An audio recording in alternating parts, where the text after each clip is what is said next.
ফের আরজি করে ডাক্তারি ছাত্রের রহস্য মৃত্যু ঘিরে চাঞ্চল্য ছড়ালো। মৃত ডাক্তারি পড়ুয়ার মৃত্যুর পিছনে তার প্রেমিকের হাত রয়েছে বলে অভিযোগ উঠছে। অভিযুক্তের যথাযথ শাস্তি চেয়ে থানার দ্বারস্থ হয়েছে পরিবার। অভয়াকাণ্ডের পর ফের আরজি করে ডাক্তারি পড়ুয়ার রহস্য মৃত্যু ঘিরে উত্তেজনার পারদ চড়ছে। মৃত্যুর কারণ খতিয়ে দেখতে দেহ ময়না তদন্তে পাঠিয়ে তদন্তে নেমেছে পুলিশ। জানা গিয়েছে, প্রেমিক নিজে মালদা মেডিকেল কলেজ হাসপাতালে MBBS এর ছাত্র, নাম উজ্জ্বল সোরেন। মৃত ছাত্রী অনিন্দিতা সোরেন আরজিকর মেডিকেল কলেজ হাসপাতালে MBBS এর পড়ুয়া। মৃতার বাড়ি দক্ষিণ দিনাজপুর জেলার বালুরঘাটে। প্রেমিক উজ্জ্বলের বাড়ি পুরুলিয়াতে। জানা গিয়েছে, অনুষ্ঠান ও সোশ্যাল মিডিয়াতেই তাদের দুজনের পরিচয় হয়। প্রেমিক উজ্জ্বলের সঙ্গে দেখা করতেই তরুণী মালদাতে এসেছিল। এরপরই সে হঠাৎ করে অসুস্থ হয়ে পড়ে। তারপরই মালদা মেডিকেল কলেজ হাসপাতালে ভর্তি করা হয়। সঠিক চিকিৎসা হয়নি বলে পরিবারের দাবি। তরুণী ডাক্তারি পড়ুয়ার পরিবারের অভিযোগ, আমাদেরকে জানানো হয় আমার মেয়ে মালদা মেডিকেলে ভর্তি রয়েছে, এসে দেখি ওর পরিস্থিতি খারাপ। এরপর ওকে কলকাতায় রেফার করে দেওয়া হয়। কলকাতায় নিয়ে যাওয়ার পথেই সুজাপুরের কাছে আমার মেয়ে মৃত্যু হয়। আমি নিজে ইংরেজবাজার থানায় অভিযোগ করেছি। আমি ঘটনার তদন্ত চাই এবং অভিযুক্তের যথাযথ শাস্তি চাই।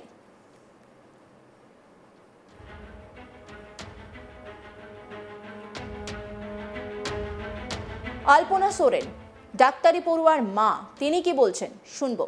দুজনের মধ্যে খুব গন্ডগোল ছিল, আর আমার মেয়ে মনে হয় সামাজিক বিয়ের এরকম চাপ দিচ্ছিল, ছেলেটা রাজি হয়নি, এই ইয়েতেই মৃত্যু হয়েছে। আর একটা হলো অবহেলা করেছে, মানে ইয়েটা দেয়নি, চিকিৎসা ভালো পেল না।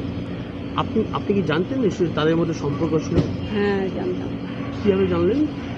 মেয়ে বলেছিল, আমি মেলামেশা করতে দেখি মোবাইলে যখন ফোন করে তখন জানলাম। বলছে হ্যাঁ, আমাদের দুজনের মধ্যে বন্ধুত্ব আছে, ভালো বন্ধুত্ব।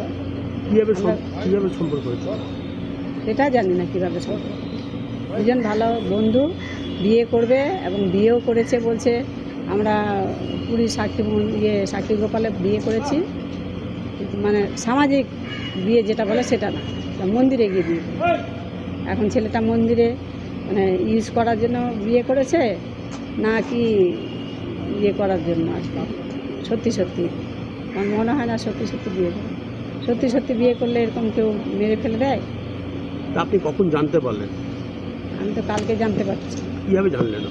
আমাকে সকালে আসতে বললো, আসলাম, তখন দেখি আমার মেয়ের মুখ থেকে গেজালো বাড়াচ্ছে, চোখগুলো বড় বড় করে দিয়েছে। আর তখন আমি বুঝতে পারলাম বিনা চিকিৎসায় আমার মেয়ের মৃত্যু। কে আপনাকে ফোন করেছে? ওই ছেলেটাই।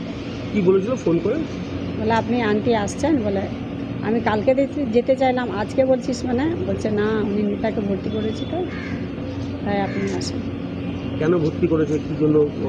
আমি কেন বলছে, আমার মনে হচ্ছে আন্টি আরও ট্যাবলেট খেয়ে নিয়েছে। এর আগে কি এখন ট্যাবলেট খেত? না, খেত না, কিন্তু ওই ছেলেটার সঙ্গে সম্পর্কে যুক্ত হয়ে আরজি করে একবার ট্যাবলেট খেয়েছে, মানে এরকম অশান্তি গণ্ডগোলে। কতদিন ধরে সম্পর্ক ছিল? 1 বছর।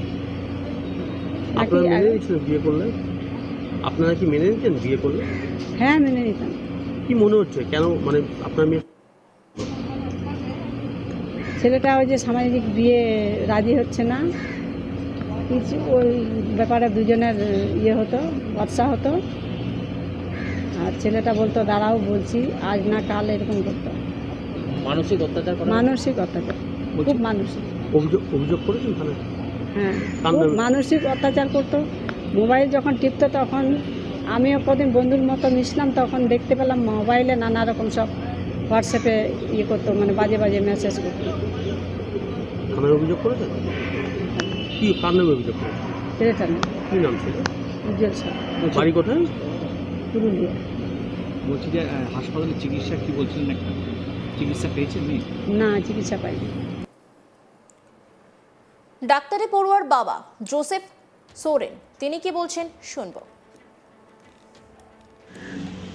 এই সম্পর্কে আমি বিস্তারিত কিছু বলতে পারবো না, এটা ওর মা সম্পর্কে সব হবে। আমি মেয়েকে খুব ভালোবাসতাম, কোনোদিন ওকে মানে গালাগালি করেনি বা কিছু, ও যা চাইতো সে দিতাম, আমি খুব আদরে রাখতাম। ওর সাথে ছেলেটার কি সম্পর্ক ছিল আপনাকে বলেছিল? না, আমার এটা আমার তো কখন জানতে পেরেছেন যে আপনার মেয়ে অসুস্থ হয়েছে, হাসপাতালে ভর্তি আছে? কালকে 2:30টার সময় আমার মিসেস ফোন করেছিল, দুপুর 2:30টার সময়, যে এরকম মেয়ে মালদা মেডিকেল কলেজে অ্যাডমিশন। আমি বললাম কি হয়েছে? বললো না ওনাকে খুব অসুস্থ, আইসিইউতে ভর্তি আছে। আমি তখন অফিসে কাজ করি। কারণ ঠিক আছে, তাহলে তোমরা একটু দেখো, যা কিছু করার হয়, যদি নার্সিংহোমে নিয়ে যাও, যদি রেফার করে তখনও নিয়ে যাও, এদিক থেকে কোনো অসুবিধা হবে না। আমি তো আজকে যেতে পারছি না, কাল সকালে। কি চান বাবা হিসাবে? বাবা হিসাবে যদি কোনো অন্যায় হয়ে থাকে এটা প্রপার ইনভেস্টিগেশন করে শাস্তি দেয়। এ নিয়ে উজ্জ্বল সোরেনকে প্রশ্ন করা হলে তিনি বলেন, আগে অ্যাডভোকেটের সঙ্গে কথা বলবো, তারপর যা বলার সংবাদ মাধ্যমে বলবো। মালদা মেডিকেল কলেজ হাসপাতালের এমএসভিপি ডাক্তার প্রসেনজিৎ বর বলেন, ঘটনার বিষয়ে জানা নেই, বিস্তারিত খোঁজ নিয়ে তারপরে বলতে পারবো। কি বলছেন তিনি শুনবো। আমি এই ব্যাপারে ডিটেলস কিছু জানি না, যেটা আপনাদের কাছ থেকে শুনলাম যে নাকি কোনো স্টুডেন্ট ভর্তি ছিল। আমি এই ব্যাপারে ডিটেলস খোঁজ নিলে বলতে পারবো।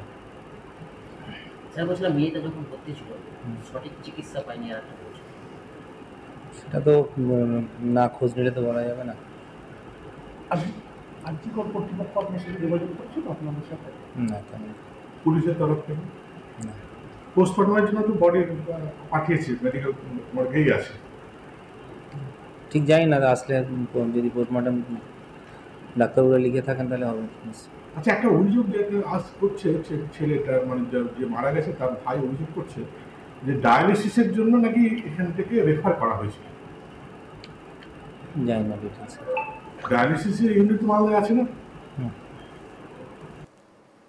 ঘটনায় ইতিমধ্যে মৃতের পরিবার ইংরেজবাজার থানায় অভিযোগ দায়ের করেছে। দেহ ময়না তদন্তে পাঠিয়ে ঘটনার তদন্ত শুরু হয়েছে। মৃতের মা তিনি কি বলছেন শুনবো।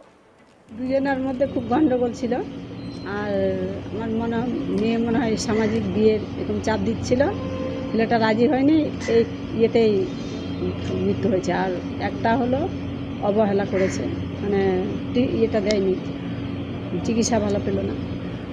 আপনি কি জানতেন নিশ্চয়ই তাদের মধ্যে সম্পর্ক ছিল? হ্যাঁ, জানতাম। কীভাবে জানলেন? মেয়ে বলেছিল, আমি মেলামেশা করতে দেখি, মোবাইলে যখন ফোন করে তখন জানলাম। বলছে হ্যাঁ, আমাদের দুজনের মধ্যে বন্ধুত্ব আছে, ভালো বন্ধুত্ব। কীভাবে সম্পর্ক হয়েছে এটা জানি না কীভাবে সম্পর্ক। দুজন ভালো বন্ধু, বিয়ে করবে এবং বিয়েও করেছে। বলছে আমরা পুরী সাক্ষী গোপালে বিয়ে করেছি, মানে সামাজিক বিয়ে যেটা বলে সেটা না, মন্দিরে গিয়ে বিয়ে। অন্যান্য খবরের আপডেটের জন্য অবশ্যই নজর রাখুন আজ তাক বাংলার ইউটিউব স্ট্রিমিংয়ে। লাইক, কমেন্ট, শেয়ার এবং সাবস্ক্রাইব করতে ভুলবেন না।